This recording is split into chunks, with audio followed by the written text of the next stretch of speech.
afternoon. It's once again 5:30 on a Friday, and I'm a little bit tardy, but please forgive me. It's kind of cold outside. Reminds me of the songs where the guy was singing, and the lady said, I gotta go to work, but he says, but baby, it's cold outside. Well, I tell you, it's cold outside, but that's all right. Every place I've been today, it has been warm. It has been good, and good things have been going on, and I'm glad to be here.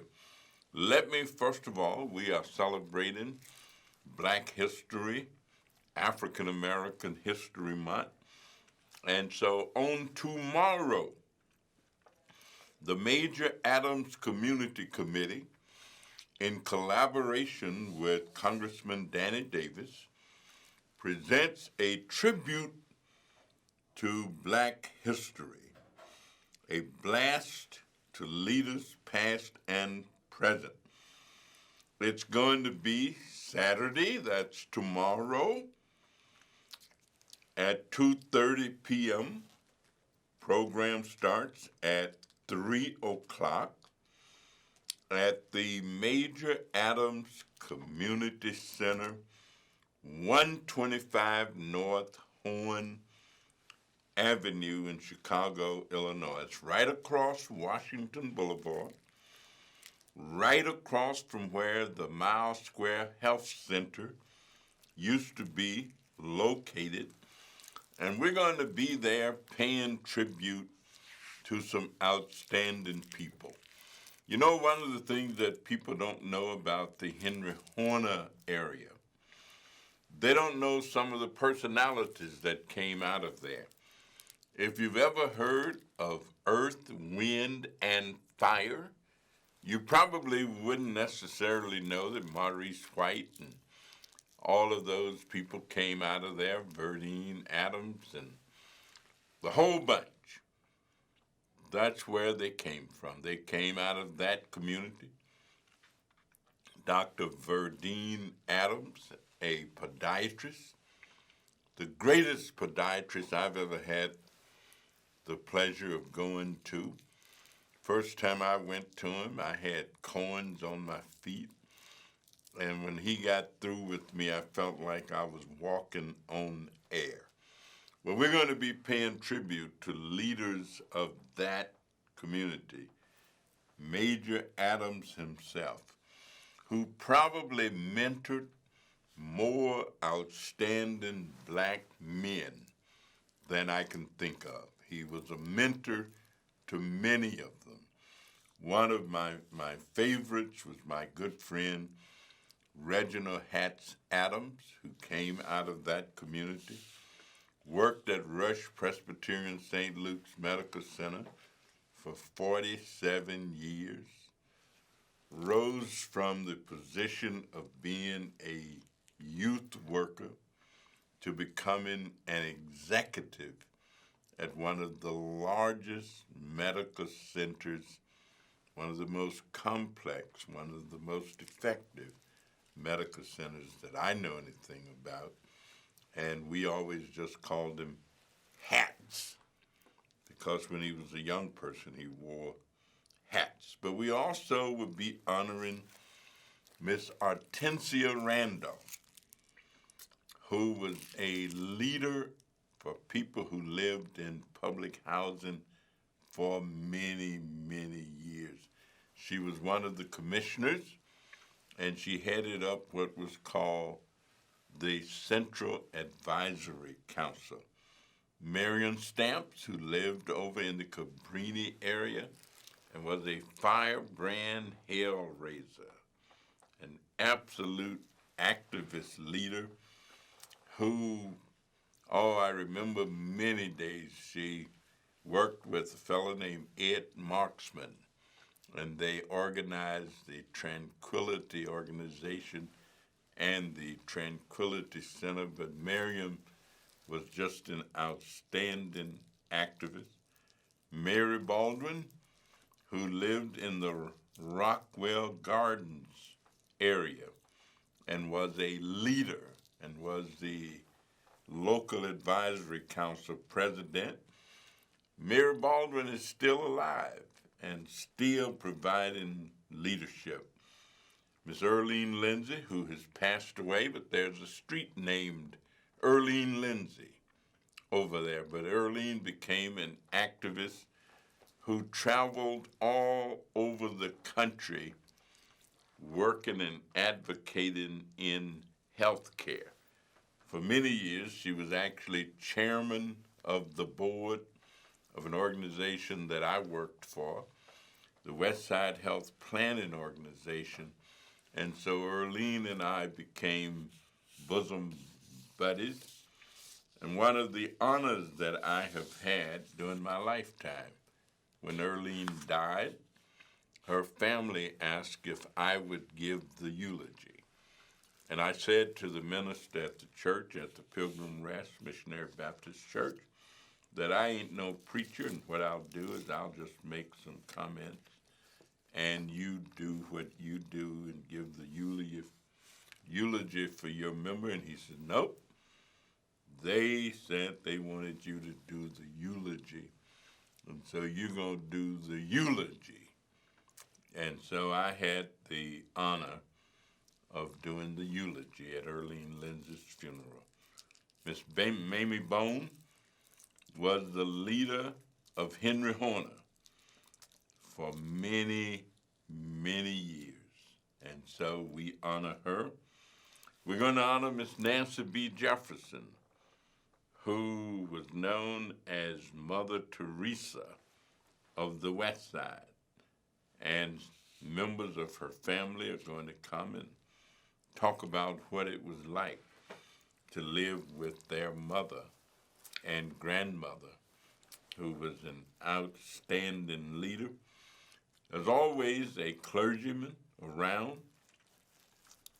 Dr. Arthur Griffin was the pastor of the First Baptist Congregational Church at Washington and Ashland for many years. And what a lot of folks don't know, he was the leader as the decision was made to place the United Center, the stadium, in that area, which meant there was a lot of controversy. And of course, people's houses were confiscated and property. And Reverend Griffin led the community through that process. And they finally reached agreement. Mr. Vera Beverly, who lived right near here and was the leader of the Obla community for many, many years. So we're going to honor them. Our phone number is 312-738-1060, and we'll go right to the phone. Caller, are you there? Good evening, Dr. Davis, U.S. Representative, 7th District. I want to make my comment real brief. I can't think of the person that said this. We have a republic. All we got to do is hold on to it. And when I listen to Donald Trump and his response when we heard about how Russians go to mail in the 2020 election again, and his actions, I don't like it.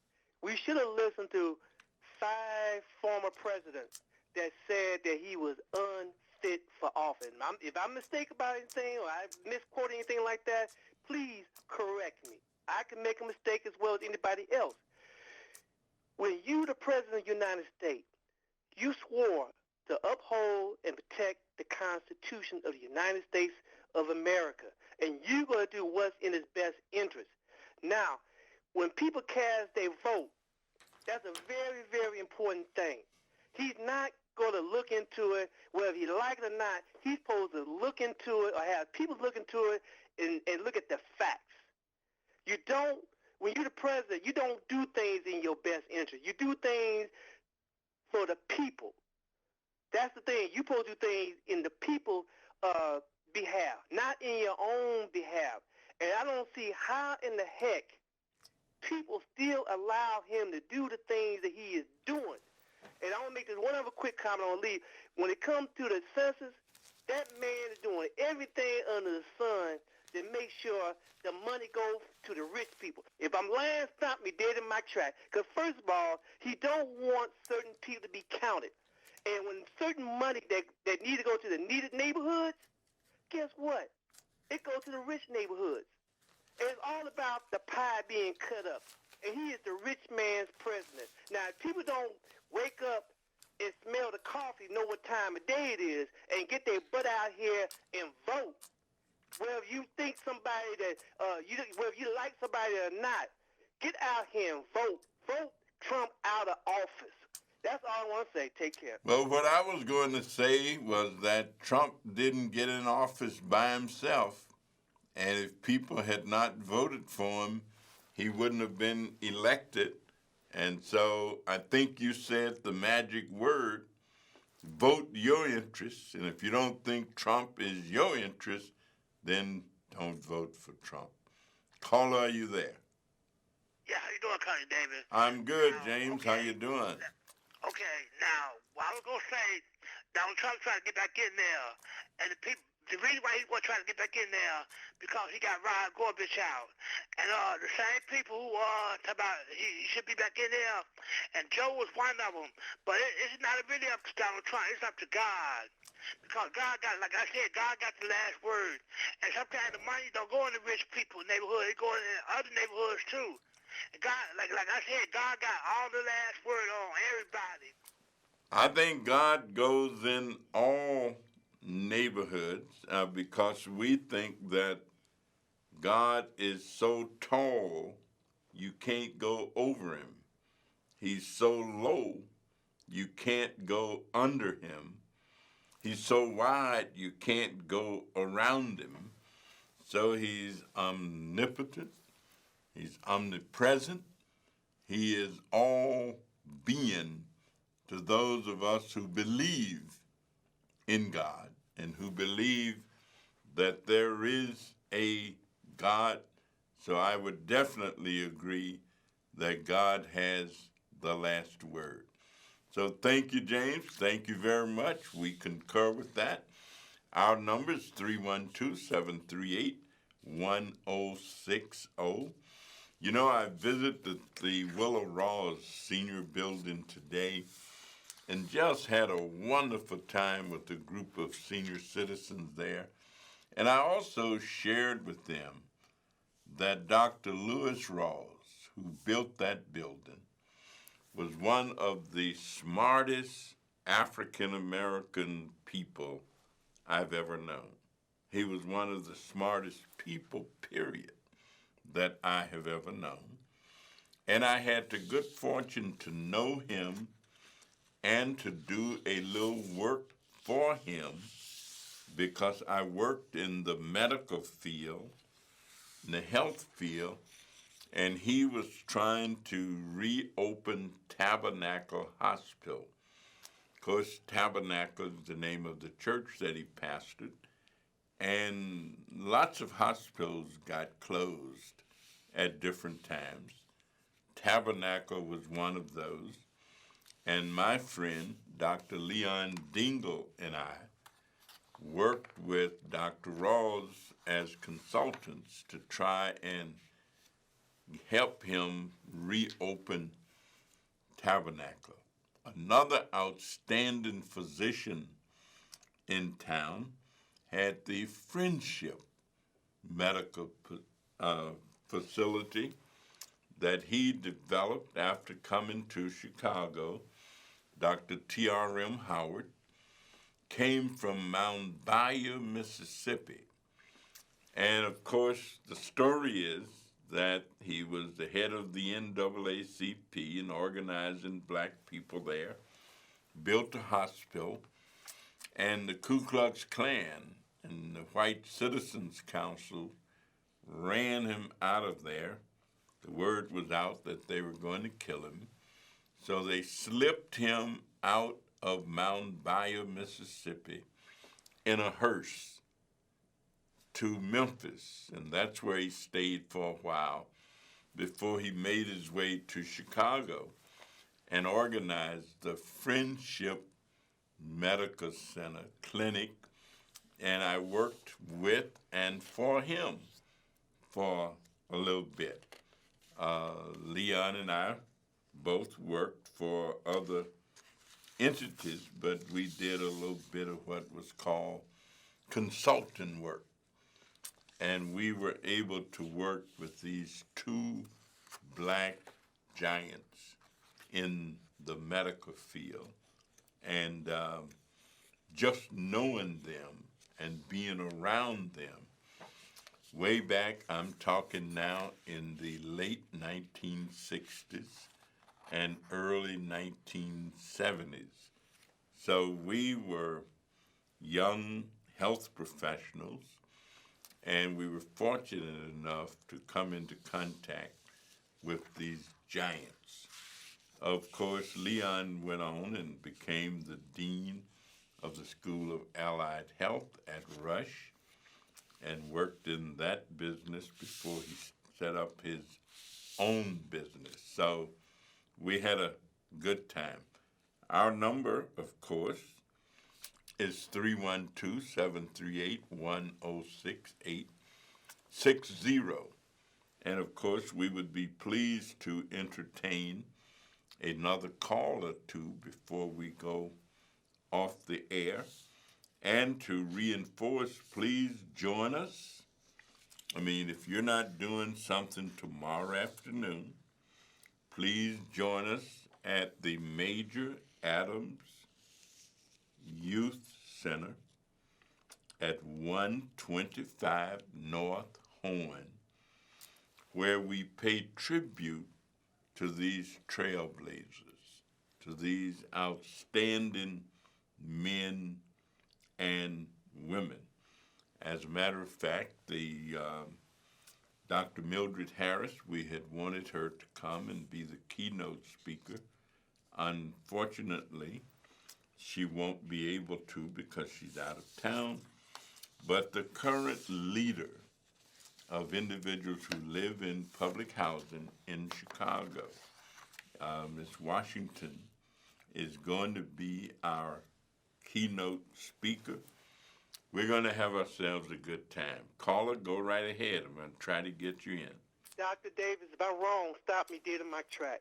When I call Donald Trump the rich man's president, when you look at middle-income people, their money and their wealth is in their home. When you look at wealthy people, okay, they can have money in stocks, in bonds. They can have money in gold and coin. When one market gets bad, they can move from one market to the other. When he's talking about everything is good in terms of the economy, in terms of stocks and bonds, and they making money, but guess what? When it comes to the middle-income people, they don't have money invested in that. We got people living from paycheck to paycheck. So stocks and bonds don't mean a thing to you, but when you got your wealth, it's in your home. And that's what I mean by he is the wealthy man's president, because they could change from one market to the other. And if I'm wrong, please stop me dead in my tracks. No, I think you're absolutely right. And one of the reasons that people who believe in God and Christianity or other forms of religion is they have a way. There's a song we sing that says, "My Father is rich in houses and land. He holds the wealth of the world in his hand because I'm a child of the King." And so people are saying that there are ways to live through faith and belief if you believe in certain things. If you don't, then perhaps you miss the opportunity to do that. So thank you again for calling. Please come out, those who knew any of these people, and share with us as we honor Mr. James Major Adams, Miss Hortensia Randolph, Miss Marion Stamps, Miss Mary Baldwin, Miss Earlene Lindsay, Miss Mamie Bone, Miss Nancy B. Jefferson, Reverend Arthur Griffin, and Miss DeVera Beverly. Sounds like a great lineup of all-stars, superstars. I'm going to be there, and we want you to be there. And you know, I had one of the greatest tributes over at the Rawls Center today one of the ladies there said, you know, I love that poem that you sometimes say, and about your mother and grandmother and all of that kind of stuff. And I was just thrilled to death, and I want to thank her. I told her I would write that down. So I want to send a shout out to Miss Alice Mitchell at 4120 South Indiana Avenue. And I will just make sure that I write this poem down for you and mail it to you. And thank you so much just to know that you watch on Friday evenings. That makes all the effort worth it. So have a wonderful weekend, and I hope to see you next week. God bless.